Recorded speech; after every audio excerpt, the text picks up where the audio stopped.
Components of food है, तो उसके बारे में हम देखते हैं आपको क्या क्या पढ़ना है कि कौन कौन से फूड कंपोनेंट्स हमें खाने हैं, है ना, और उससे क्या फ़ायदा होता है अगर आप उसको अच्छी क्वांटिटी में लेते हैं, कंप्लीट जितना आपको रिक्वायर्ड है आपके एज के हिसाब से, तो आपका क्या फ़ायदा है। अगर आप उसकी क्वांटिटी को कम लेते हैं, बैलेंस डाइट नहीं ले पाते हैं, तो उससे क्या क्या नुकसान है, आपकी बॉडी में क्या क्या डिजीज आ सकती हैं, प्रॉब्लम्स आ सकती है, इसको इस चैप्टर में हमें समझना है।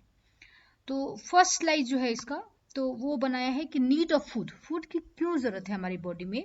We need food to give us energy, energy provide जो होता है वो फूड से ही होता है। We need food to keep us healthy, healthy भी हम फूड की वजह से रहते हैं अगर हम हेल्दी फूड खाते हैं तो।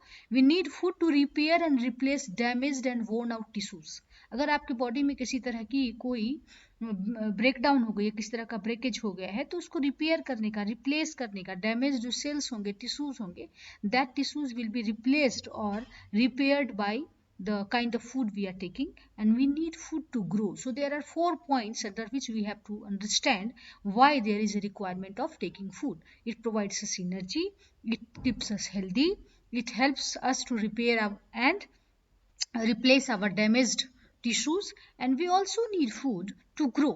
So there are 4 points. So next slide है, what are the different nutrients. different nutrients क्या क्या हो सकता है, कार्बोहाइड्रेट है, फैट है, वाटर है, प्रोटीन है, और भी है, मिनरल्स हैं, विटामिन्स हैं, ये सब हमें भी देखने हैं इस चैप्टर के अंदर। न्यूट्रिएंट्स किसको बोलते हैं, the components of food which are required by our body for growth, development and wear and tear of our body. वो सारे न्यूट्रिएंट, वो सारे फूड के जो कंपोनेंट्स आप खाते हैं जिससे कि आपको आपकी बॉडी में ग्रोथ होता है, अच्छा डेवलपमेंट होता है, आपकी इम्यून सिस्टम स्ट्रांग होती है, वियर एंड टियर जो टूट फूट हो गई है वो रिप्लेस हो जाती है या रिपेयर हो जाती है, that is called nutrient. And the type of nutrient we have to study in this chapter is carbohydrate, protein, fat, vitamin, minerals and fibres. अभी अलग अलग देखते हैं कि जो फूड ग्रुप्स है इसमें बॉडी बिल्डिंग फूड कौन सा है, प्रोटेक्टिव फूड कौन सा है, एनर्जी गिविंग फूड कौन सा है। तो बॉडी बिल्डिंग, आपकी बॉडी में जो आपका जो अभी एज है, आप काफ़ी आप ग्रो करते हैं वैसा एज है अभी आपका, तो इसमें सबसे इम्पॉर्टेंट प्ले करता है, रोल कौन प्ले करता है, प्रोटीन। इसमें आपको मीट, चिकन, पल्सेस, जो नॉन वेजिटेरियन है वो तो मीट चिकन भी खा लेते हैं, जो वेजिटेरियन है उनके लिए पल्सेस होती है जो प्रोटीन का अच्छा सोर्स है। राजमा हो गई, ये भी पल्स में ही कैटेगराइज किया जाता है। तो बीन्स हो गया, ये सब सोयाबीन हो गई, ये सब प्रोटीन का क्या है, सोर्स है। प्रोटेक्टिव फूड में minerals, vitamins, fruits and vegetables, इसलिए आपको फ्रूट और वेजिटेबल बहुत अच्छे से अपने डाइट में इंक्लूड करना है। Energy giving food includes carbohydrate and fat, और कार्बोहाइड्रेट फैट कहाँ कहाँ से मिलता है, सीरियल से मिलता है, and fat and sugar substance, जो शुगर जो मीठी चीजें हैं उससे आपको क्या मिल जाता है, फैट मिल जाता है। अभी कार्बोहाइड्रेट किसको बोलते हैं, carbohydrates are present mostly at starch, starch के फॉर्म में प्रेजेंट रहते हैं। The provide us with energy and are thus energy giving food, ये हमें एनर्जी प्रोवाइड करते हैं और इसलिए एनर्जी गिविंग फूड है। और ये है वीट, पोटैटो, राइस, ये सब के हैं गुड सोर्स ऑफ कार्बोहाइड्रेट है। आप देखेंगे डेयरी प्रोडक्ट कौन सा है जो आपको कार्बोहाइड्रेट देता है, यहाँ देखिए लिखा है मिल्क, योगर्ट, दही एंड आइसक्रीम। फ्रूट में whole fruit and fruit juice, fruit बहुत खाओ बेटा, जो भी सीजनल फ्रूट्स होते हैं it has to be taken in good amount. Grains, और इसमें ब्रेड जो है वो भी व्हीट का और मैदा का भी बनता है। राइस, जो सीरियल्स हैं वो सब भी। लेग्यूम्स में beans and other plant based protein, जो मैंने आपको बताया राजमा वगैरह जो है वो लेग्यूम में आ जाता है। स्टार्ची वेजिटेबल्स जैसे पोटैटोज एंड कॉर्न, तो अभी स्टार्च का टेस्ट भी पढ़ना है तो इसमें आपको पता चलेगा कि क्या स्टार्च का टेस्ट हम कैसे करते हैं। तो these are the sources of carbohydrate. Okay, test for starch, starch का टेस्ट कैसे करते हैं, आप कोई सा भी फूड सैंपल ले लीजिए and add a few drops of iodine solution to the solution being tested, और उसको आपको क्या करना है, जिसको टेस्ट करना है उस पर आयोडीन सॉल्यूशन की ड्रॉप डालिए, और अगर पॉजिटिव टेस्ट लाना है तो आएगा, यानी कि स्टार्च अगर आपको चेक करना है उसमें स्टार्च है या नहीं, तो ब्लू ब्लैक कलर हो जाएगा। अगर ब्लू ब्लैक कलर हो जाता है इसका मतलब कि the sample of food which you had taken contain starch, जो आपने लिया था वो सैंपल ऑफ फूड क्या था, उसमें स्टार्च था, पॉजिटिव टेस्ट ये कहता है। अगर ऐसा नहीं होता है it means the food sample taken by you did not contain any amount of starch. ठीक है, तो नेक्स्ट स्लाइड है, कि प्रोटीन क्या है. These are known as body building food. They helping wear and tear of body tissues. For example pulses, moong, peas, meat, ये सब जो हो गई क्या है, प्रोटीन का सोर्स है. आप देख भी सकते हैं fish, egg, chicken, beans, meat, these all are the sources of proteins. Test for protein. How will you test? The food sample taken by you contains protein. Add about 1 milliliter of blue copper sulphate solution. ये बेटा chemical है, lab में मिलती है. 1 millilitre of blue copper sulphate solution लेंगे and add about 1 millilitre of sodium hydroxide solution. ये भी chemical है, एक तरह का बेस है. उसको जब हम मिक्स करते हैं किसमें, जो प्रोटीन आपको सैंपल आपने लिया हुआ है. सपोज प्रोटीन का सोर्स आपको पता है दाल है, आपने दाल ही लिया हुआ है. अब ये दोनों copper sulphate and sodium hydroxide दोनों उसमें मिक्स कर दिया है. अब आपको सेक करना है. Now shake the mixture. What will you see? If the colour of the sample turns purple, it means protein was present in it. ये वेरीफाई कर देगा कि प्रोटीन प्रेजेंट था. If the colour would not turn purple, it means the food sample which you had taken did not contain any amount of protein. तो ये simple सा test है जो किया जा सकता है, लेकिन लैब में, ये घर में नहीं कर सकते. अभी नेक्स्ट है वो है fat. These are also energy giving food, but they provide us more energy as compared to carbohydrate. Energy giving food में आपको दो पढ़ने हैं, एक कार्बोहाइड्रेट एंड फैट. तो फैट जो है वो कार्बोहाइड्रेट से ज़्यादा एनर्जी प्रोवाइड करती है. There are two sources of fat, plant sources, example groundnut, soybean oil, coconut oil, etc. और एनिमल सोर्स में बटर, घी, मीट, ईटीसी आएगा. वैसा फूड जो कि फैट में हाई होता है, जिसमें ज़्यादा फैट मिलती है, fatty meat and fish, cheese, butter, avocado, ये एक तरह का फ्रूट होता है, नट्स एंड सीड्स, चॉकलेट्स. तो जो ये सब जो है आपको बटर इसलिए पराठे में बहुत अच्छे से लगा के खाइए. और जो नॉन वेजिटेरियन है वो तो मीट फिश वगैरह खाते हैं, तो इससे आपको अच्छा अमाउंट ऑफ फैट मिलता है और ये आपको स्ट्रॉन्ग लगता है, एनर्जी ज़्यादा मिलती है. अभी टेस्ट फॉर फैट्स भी पढ़ना है. Fats in the food are tested by a simple paper test. एक नॉर्मल सा पेपर टेस्ट में आप ये घर में भी कर सकते हैं. Little amount of sample food is wrapped in a paper. कोई सा भी, जैसे आप चिप्स खरीद कर लाते हैं, उसको पेपर में रैप कर दीजिए और क्रश कर दो. If the paper gets an oily patch.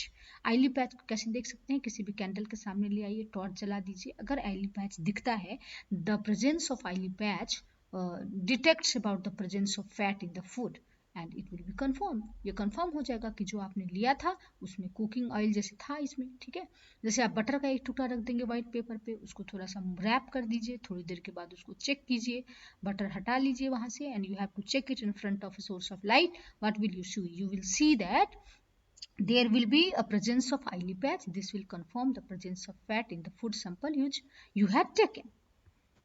Vitamin and minerals, these are called protective food. ये आपके बॉडी को प्रोटेक्ट करता है आउटसाइड कुछ भी जो अगर जर्म्स आने की कोशिश करेंगे. And if you are taking good amount of vitamin and minerals, it will help you in protecting our body from diseases. So vitamin A, vitamin B9, B12, vitamin C, vitamin D, vitamin E and vitamin K. Vitamin A जो होता है वो beneficial होता है in treating eye disorder, skin infections. Vitamin B9 जो होता है reduces risk of neural tube defect. Neural का मतलब होता है ब्रेन से रिलेटेड. और ये ड्यूरिंग प्रेगनेंसी अगर किसी तरह का ब्रेन का डिफेक्ट ना हो बच्चे के अंदर, तो इसीलिए जो है ये B9 का की टैबलेट दी जाती है. B12 provides relief from symptoms of anaemia और kidney and liver disease. Anaemia का मतलब होता है कि आपकी बॉडी में जो है हीमोग्लोबिन की बहुत कमी हो गई है. Vitamin C helps treat scurvy, cancer and common cold. Vitamin D aids in treating arthritis, tooth decay, diabetes and rickets. And vitamin E जो होता है ब्लड सर्कुलेशन को इम्प्रूव करता है and slow down ageing process. आप जल्दी बूढ़े नहीं होंगे. You will look quite young if you are taking good amount of vitamin E in your diet. Vitamin K it reduces risk of menstrual pain and internal bleeding. जो adolescent age में girls को एक menstrual pain होता है और internal bleeding होती है, तो इससे जो है वो रिस्क को कम करेगा. And apart from that it also helps in blood clotting. Blood clotting में भी हेल्प करता है. ठीक है, तो विटामिन का हमारे बॉडी में बहुत इंपॉर्टेंट रोल है. अब हम जो है नेक्स्ट क्या देखने वाले हैं, नेक्स्ट जो है हमारा वो आएगा मिनरल्स के बारे में. न्यूट्रिएंट्स इन फूड, कौन कौन सा मिनरल हम जनरली अपने बॉडी में लेते हैं फूड सोर्स के through. Calcium, iron, potassium, sodium, magnesium and zinc. तो ये कैल्शियम जो होता है it is needed for the growth of healthy teeth and bone. अगर आप अच्छा अमाउंट ऑफ कैल्शियम ले रहे हैं, जैसे कि कैल्शियम का सोर्स क्या है, दूध है, बटर है, अंडा है ना, ब्रेड वगैरह है, तो ये सब लेते हैं तो आपका बोन जो होता है स्ट्रॉन्ग रहता है, टीथ भी अच्छी रहती है, healthy. And iron it is needed for the formation of RBC. RBC आपके ब्लड को जो है बहुत ही इंपॉर्टेंट रोल प्ले करता है आपके ब्लड में। इसकी वजह इसमें एक हीमोग्लोबिन प्रेजेंट होता है जो कि ब्लड को क्या बनाता है, वो रेड बनाता है। ये आपको एग से मिलेगा, जो आप सीरियल्स दाल खा रहे हैं उससे मिलेगा, मटन से मिलता है, चिकन से मिलेगा। तो ये सब आयरन का सोर्स है। फ्रूट से भी मिलता है, सिर्फ नॉन वेजिटेरियन सोर्स नहीं है, फ्रूट से भी मिल जाता है। तो इस तरह से जो है आप मिनरल्स में देख रहे हैं कि कौन कौन सा इंपॉर्टेंट रोल प्ले करता है। अभी वाटर आपको पता ही है, it is also an important components of our food.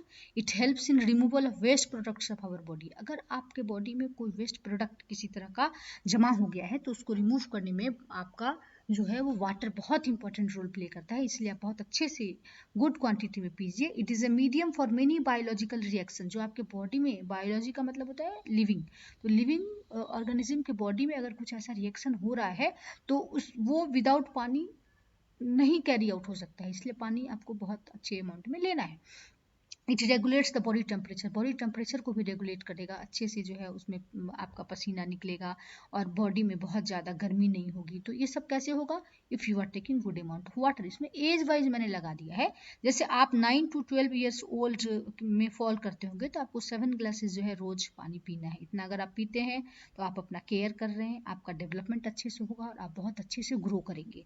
क्या होगा, बॉडी टेम्परेचर को रेगुलेट करेगा, वेस्टेज को रिमूव करेगा अच्छे से, बहुत सारा मीडियम जो बायोलॉजिकल रिएक्शन है उसके लिए मीडियम जो है वो प्रोवाइड करेगा, और आपके बॉडी के न्यूट्रिएंट्स का एक इम्पॉर्टेंट कंपोनेंट है। तो ये भी आपको समझ में आ गया। नेक्स्ट देखते हैं रफेज, जिसको फाइबर बोलते हैं। It is mainly provided by plant products in our body. Plant product से मिलता है, और एग्जांपल जैसे कि whole grains, pulses, fresh fruits etc। It doesn't provide any nutrient to our body. हमारे बॉडी में किसी तरह का न्यूट्रिएंट वैल्यू इसका नहीं है, एनर्जी नहीं प्रोवाइड करता है, but it is an essential component of our food and add to its bulk. और बहुत एसेंशियल कंपोनेंट है, और आपके बॉडी में बाउल मूवमेंट में हेल्प करता है, so that get rid of undigested food. जो आपके बॉडी में अनडाइजेस्टेड फूड है, it should not gate accumulated, it should pass out on time. तो इसीलिए रफेज का इंपॉर्टेंट रोल हो जाता है। So it helps in movement of food through digestive tract. जो फूड है वो डाइजेस्टिव ट्रैक्ट से जो है वो बाहर निकल जाए, ताकि आपकी बॉडी में किसी तरह का कॉन्स्टिपेशन ना हो जाए। और जो फूड जो कि रिच है रफेज में, यानी कि सोर्स क्या होगा, फ्रूट होगा, वेजिटेबल होगी, नट्स होगी, बार्ली होगा, ये सब ग्रेन्स भी होगा, ये आपको अच्छे से लेना है। नेक्स्ट जो है बैलेंस डाइट क्या है, the diet which contains all the nutrients in right amount. वो डाइट जो कि सारे न्यूट्रिएंट्स, जिसमें कि आप सारे न्यूट्रिएंट्स बहुत प्रॉपर अमाउंट में लेते हैं, उसको हम कैसा डाइट बोलते हैं, balance diet. And it also have good amount of roughage and water is called balance diet. यानी कि आप सब कुछ, वाटर भी ले रहे हैं, रफेज भी ले रहे हैं, जितने न्यूट्रिएंट्स आपको पढ़ाए गए हैं वो सारे न्यूट्रिएंट आपके अगर डाइट में अवेलेबल है तो आपका डाइट कैसा है, बैलेंस्ड है।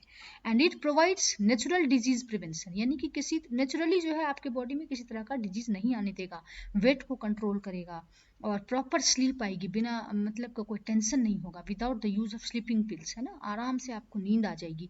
ए balance diet is also important because it enables you to meet your daily nutritional need. आपके बॉडी में जितने न्यूट्रिशन की डेली बेसिस पे रिक्वायरमेंट है वो आपको मिलेगी, and you will enjoy higher overall quality of life. आप अच्छी क्वालिटी ऑफ लाइफ जो है वो स्पेंड करेंगे, तो अच्छा लाइफ अच्छा हो जाएगा आपका।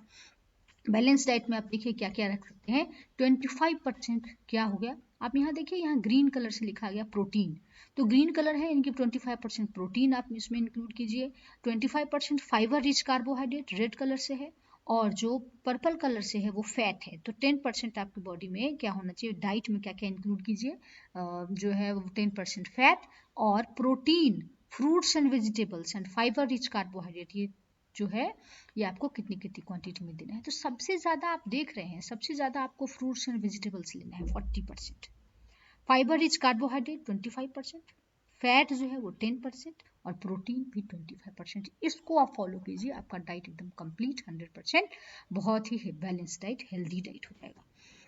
अभी कुछ जो डिजीजेज होती हैं, diseases that occur due to lack of nutrients over a long period of time. अगर आप एक दिन नहीं खाते हैं विटामिन ए का सोर्स तो ऐसी कोई प्रॉब्लम नहीं आएगी, लेकिन अगर आप लंबे टाइम के लिए नहीं खाते हैं तो आपकी बॉडी में बहुत सारी प्रॉब्लम्स आ सकती है, and that will be deficiency disease if you are not taking proper amount of nutrients over a long period of time. जैसे कि विटामिन ए का अगर आपने बहुत ज़्यादा दिन तक नहीं लिया है, इंक्लूड नहीं किया है, तो विजन में लॉस हो जाएगी। और इसको कैसे पता चलेगा? आपका पुअर विजन हो जाएगा, अच्छे से दिखाई नहीं देगा, loss of vision, darkness, sometimes complete loss of vision हो जाएगा। विटामिन B1 की कमी से आपको वीक मसल्स हो जाएंगे, very little energy to work, energy नहीं मिलेगी।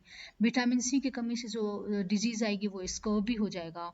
ये क्वेश्चन पूछते हैं कि scurvy disease is created by या occurred by the deficiency of which vitamin, तो सी बताना पड़ेगा।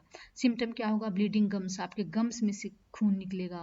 पायरिया नाम की एक प्रॉब्लम आ जाती है। Wounds take longer time to heal, कोई घाव हो गया तो बहुत टाइम लगेगा उसको ठीक होने में। विटामिन डी की कमी से रिकेट्स हो जाएगा, बोन बहुत सॉफ्ट हो जाएगा, हार्ड होना चाहिए बोन को, वो सॉफ्ट हो जाएगा, बेंट हो जाएगा, वो मुड़ सकता है ना। कैल्शियम की कमी से जो है बोन एंड टूथ डीके हो जाएगा, आपका बोन जो है वो फ्लेक्सिबल होने लग जाएगा, weak bones and tooth decay हो जाएगी। ठीक, टूथ भी बहुत, जो हार्डेस्ट सब्सटेंस है टूथ के अंदर वो इनेमल है, वो भी जो होगा वो फ्लेक्सिबल होने जाएगा, सॉफ्ट होने लग जाएगा। आयोडीन की कमी से ग्वाइटर हो जाता है। आयोडीन बेटा क्या है? मिनरल पढ़ा ना हमने अभी, कैल्शियम, आयोडीन, आयरन, ये तीनों मिनरल था। तो आयोडीन की कमी से ग्वाइटर, आयरन की कमी से एनीमिया, और आयरन की कमी से सिम्टम कैसे हो जाएगा? वीकनेस हो जाएगा। ग्वाइटर में क्या क्या सिम्टम हो जाएगा? Glands in the neck appear swollen, जो नेक पोर्शन में जो ग्लैंड्स होंगे वो स्वेलन हो जाते हैं। और mental disability in children, children में मेंटल डिसेबिलिटी आ जाती है। तो इस तरह का प्रॉब्लम, इतने सारे प्रॉब्लम ना होने देने के लिए बस आपको एक काम करना है, आपको बैलेंस डाइट लेना है, so that you will protect yourself from occurring of deficiency disease. So this was the last part of our slide. Thank you so much for watching this video.